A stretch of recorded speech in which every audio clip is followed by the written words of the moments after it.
दुनिया में अनेक विवादों का विवाद है। उनमें से एक है, क्या भगवान होते हैं? अगर हाँ तो क्या प्रमाण? प्रायः कुछ लोग मानते हैं कि ईश्वर होते हैं और कुछ लोग कहते कि नहीं होते हैं। नास्तिकों का कहना है कि भगवान को हम लोगों ने बनाया है।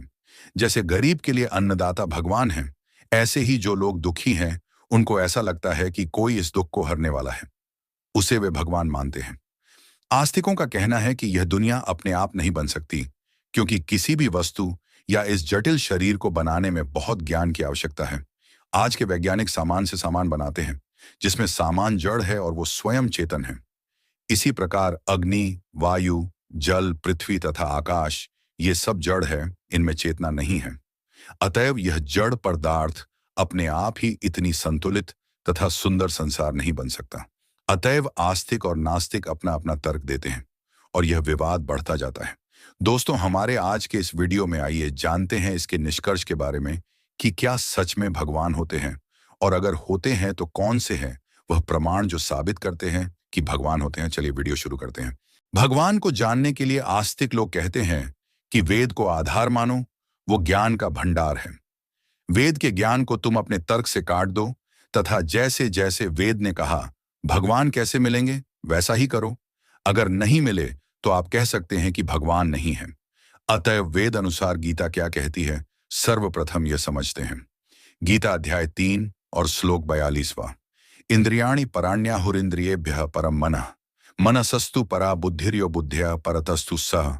अर्थात इंद्रियों से परे मन, मन से परे बुद्धि, बुद्धि से परे आत्मा और आत्मा से परे भगवान है। अतएव आस्तिक कहते हैं कि वो परमात्मा यानी भगवान जब मन, बुद्धि तथा आत्मा से भी परे है तो उसका प्रमाण नहीं दिया जा सकता। भौतिक विज्ञान ही अभी मन बुद्धि को पूर्ण रूप से नहीं समझ सका है, तो फिर मन बुद्धि से परे वाली चीजों को कैसे वैज्ञानिक मापदंड पर समझ सकते हैं?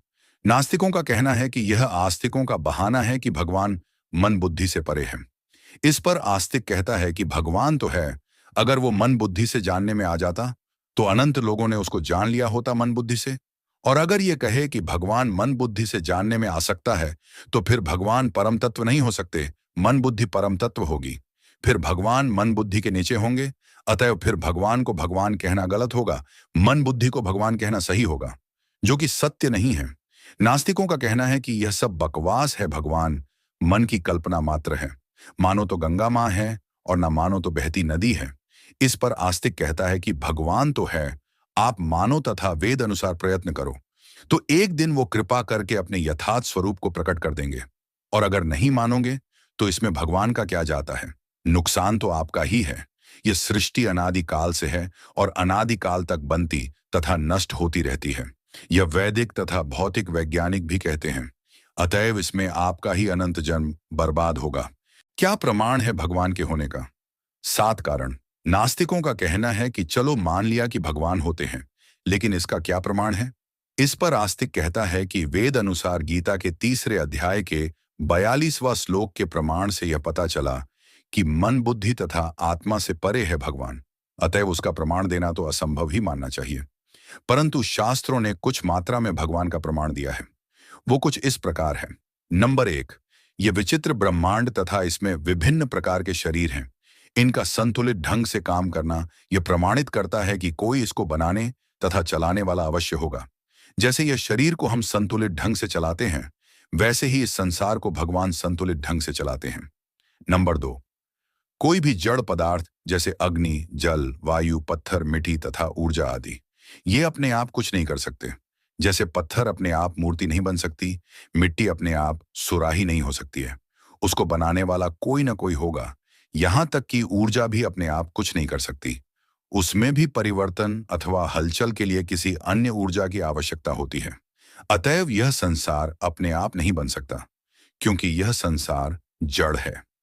नंबर 3, प्रकृति में सर्वत्र साधन और साध्य का सामंजस्य दिखाई देता है। पृथ्वी के घूमने से दिन, रात और ऋतु परिवर्तन होते हैं। गर्मी, सर्दी और वर्षा के अनुपात से वनस्पति उत्पन्न होती है। वृक्षों के मोटे तने से आंधी से वृक्ष की रक्षा होती है। पत्तियां सांस लेने का काम करती हैं।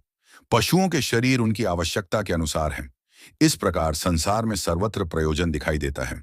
विश्व में जो क्रमिक विकास होता दिखाई देता है, वह किसी प्रयोजन की सूचना देता है। संसार की यंत्रवादी व्याख्या इस प्रश्न का उत्तर नहीं दे सकती कि संसार यंत्र के समान क्यों चल रहा है। इसलिए संसार की रचना का प्रयोजन मानना पड़ता है, क्योंकि हर कार्य के पीछे कोई ना कोई कारण होता है। नंबर 4, ये तो सत्य है कि हर नियम को बनाने वाला कोई ना कोई तो अवश्य है। तो फिर संसार के नियम को किसने बनाया? संसार के नियम को जिसने बनाया वो भगवान है। नंबर 5, मनुष्य के कार्य तथा प्रकृति के कार्य भी किसी न किसी प्रयोजन से होते हैं। जैसे बारिश होने का प्रयोजन भूमि में जल प्रदान करना है, इसी प्रकार यह संसार किस प्रयोजन से है, मनुष्य किस प्रयोजन से है, इनका प्रयोजन दर्शाता है कि कोई ना कोई तो है। नंबर 6, वेदों शास्त्रों में अनंत ब्रह्मांड और नवग्रह का उल्लेख मिलता है।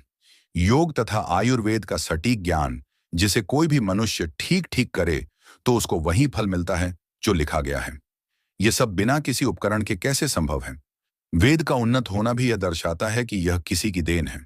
जरा सोचिए, आज भी कोई व्यायाम या दवा वैज्ञानिक बनाते हैं तो कितने वर्ष तथा कितने यंत्र, कंप्यूटर आदि लगते हैं यह प्रमाणित करने के लिए कि यह मनुष्यों के लिए लाभदायक है।